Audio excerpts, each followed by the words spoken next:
Welcome to this edition of the Million Dollar Mastermind podcast. This is where we pick the brains of high achievers from all walks of life and get their hard-earned, real-world insights on winning. I'm your host, Larry Weidel. Yeah, and it's like I used to tell people, you're in a free country. You can buy the car you want, live the life you want, take the vacations you want, do whatever you want as long as you can afford it. And That's right. If you don't have the income, you don't have it doesn't matter that you got all this freedom because you don't have the financial resources to exercise the freedom. You know, you look at the people who have income, they're able to exercise the freedoms that everybody has, but they just happen to have the financial resources to go and do it. And there's a certain arrogance. You don't think of it this way. You kind of think of yourself as I'm just pure. I'm not money motivated. I'm trying. I'm interested in mankind. And then they'll come in. One thing is like you're hoarding.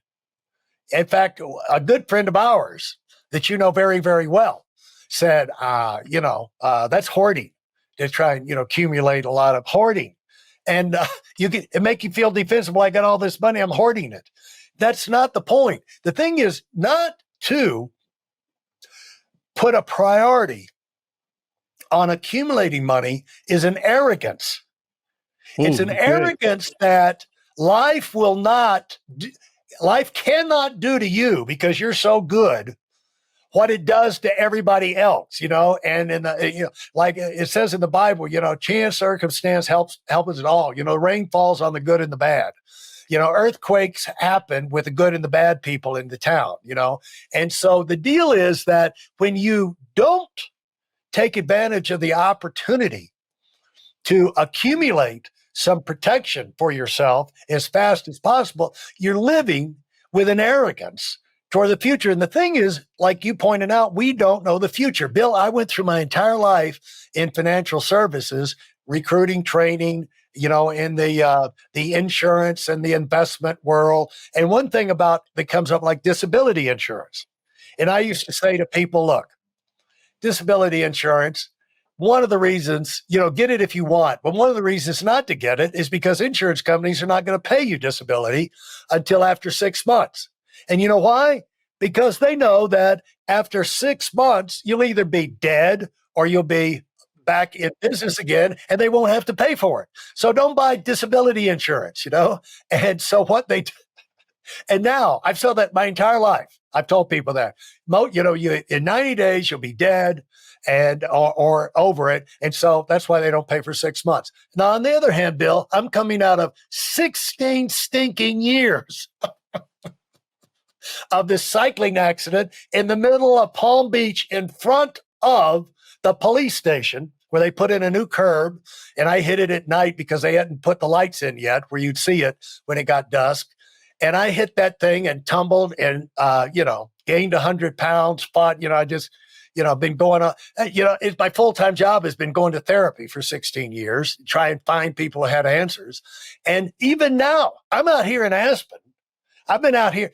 If I'm not even recovered to the point where I've been on the hill yet, I've been out here for like 5 days. I had 2 beautiful days to get out there and the go power just not there. I'm just not quite, the engine is not quite recovered yet. And so, I'm on the right track. I got positive signs that it's happening, but that costs a fortune for all this therapy.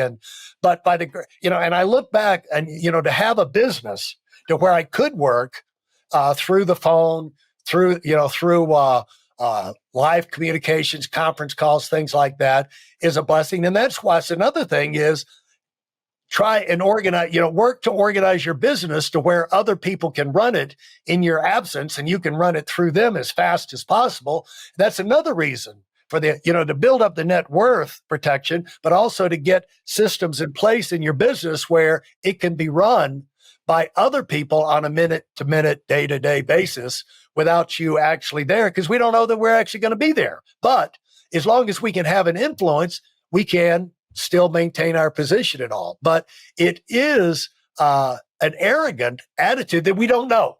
We think we're being, holier than thou. pious.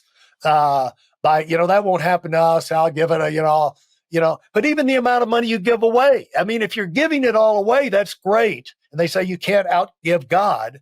And I don't think you can. However, I think you're supposed to be a good, that doesn't mean you're supposed to live penniless, paycheck to paycheck, or commission to commission, because you're not supposed to live vulnerable. The idea is, in the world, when you are making big income, running a big business, you have a lot of influence.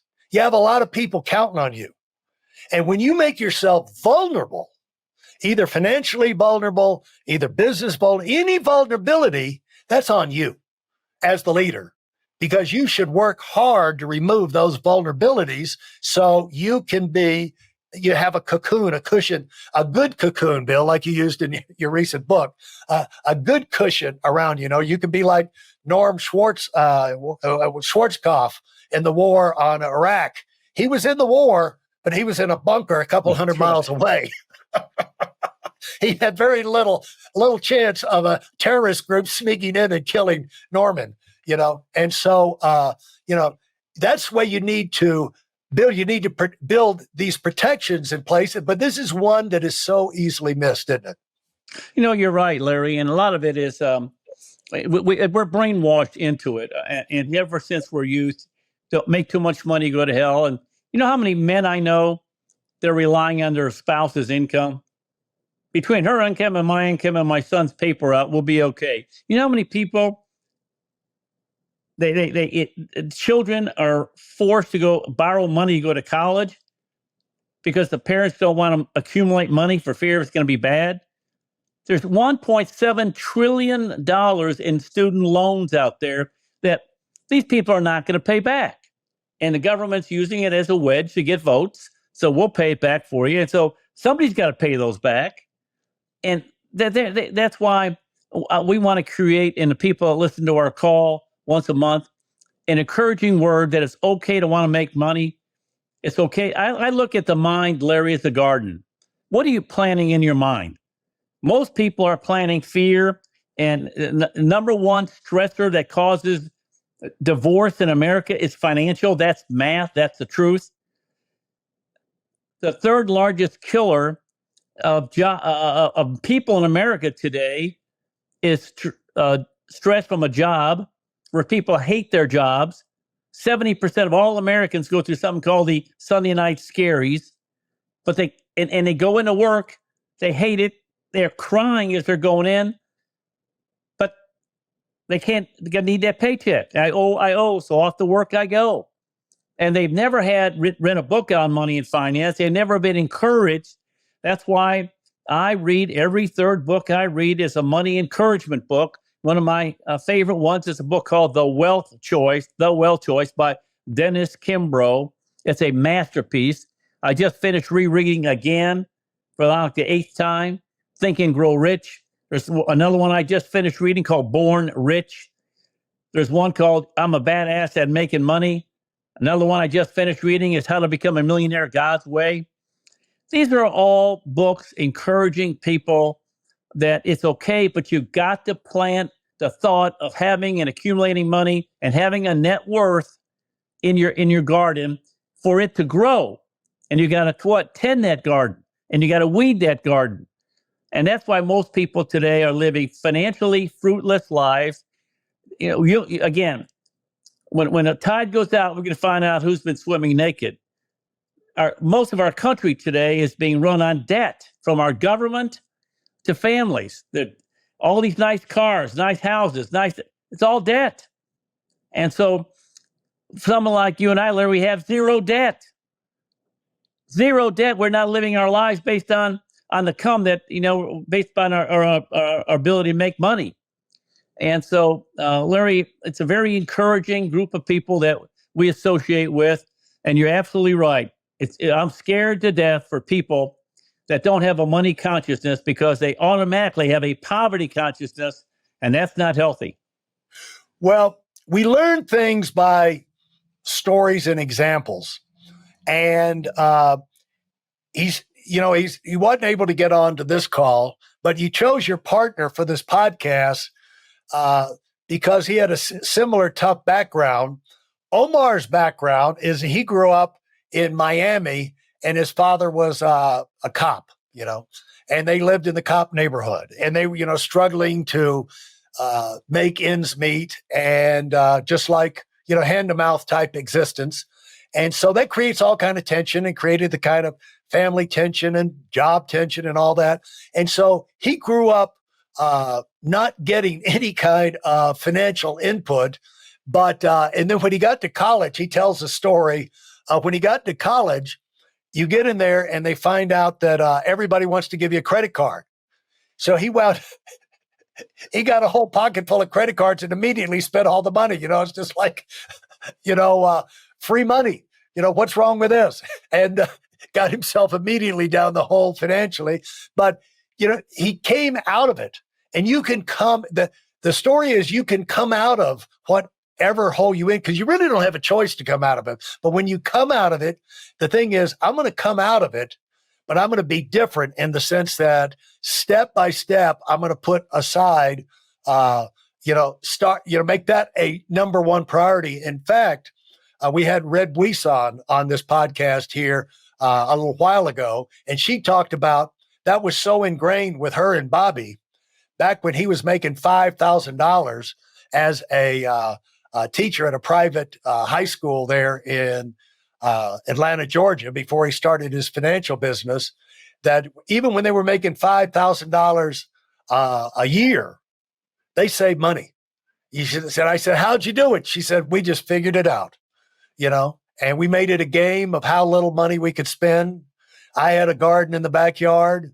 We had a decision. If there was a choice of two things to buy, we always went for the cheaper one. And, had the story of like her oldest daughter went out to get her some new shoes. And she said, which pair do you want? And the daughter said, I'm going to get these. She said, why'd you like those better? She said, they're cheaper. They had that ingrained into their kid, and I remember, like even J. Paul Getty back, he was known as a skinflint. But the thing is that he said the reason he was such a tightwad, he said the frugal person has a much bigger margin for failure and for things to go wrong than the spendthrift. And so that's why he was always pushing on the side of frugality. So you have greater margins for success. And so I'm sure you've got a lot of those kind of examples and stories but you can't have too many of them, can you? Because the more you can reinforce this in your mind, the better. Yeah, Larry, again, none of us come from any kind of a money background. And we are all products of our environment. And again, you're right. We call them cheap. You're Bill, you're just cheap. Well, again, I'd rather, Carol and I, we'd go out to dinner. And once you understand the rule of 72 and the compounding money, and after the dinner comes, I pay the bill and I start looking like this. And I'm looking up to the sky. She says, stop it. I can't stand it anymore. I know what you're doing. What I was doing is, I just spent $50 on this meal. If I put that in a mutual fund, and every 6 years, that thing would double. So that's 100, that's 200. This meal just cost me $3,000 when I'm 65. I said, well, Bill, that's the wrong kind of, we'll see whether or not your way of thinking is correct or our way of thinking is correct. But don't ask me to pay more taxes to take care of your butt, because you were not willing to take a personal financial responsibility for your life. You're dependent on a company. You're dependent on a government. You're dependent on your wife's income. You're dependent on everything going smooth and nothing bad ever happening to you. You're dependent on you never having heart problems or cancer problems. You're dependent on your children getting student loans. You see, that they've always got a cushion there where they don't have to be responsible. Well, one day, reality is going to hit you right between the eye. And then you're going to start realizing, maybe I've never met anyone that said, you know what, Larry, I'm sure glad I didn't save a lot of money in the early days. I'm glad I spent it all and got into debt. I'm happy. No, we've had enough 65-year-old people, you and I both know, Larry, our business. They wish they'd put away more money. They wish they accumulated more money. They wish they put it in better places. They wish they hadn't spent money on ridiculous things. and it's going to come home to roost. And we're just giving you a forewarning. You know, you and I are Christians, and we talk a lot about heaven, but we don't talk about eternal damnation. And you know, I've got a fear of eternal damnation more than I do a desire for heaven. And so that keeps me on a straight and narrow when maybe I don't want to. Thanks for listening to the Million Dollar Mastermind. If you felt there were any valuable takeaways from this episode, please take a minute and leave us a 5-star review. Your feedback is important and really helps us get the word out to a wider audience.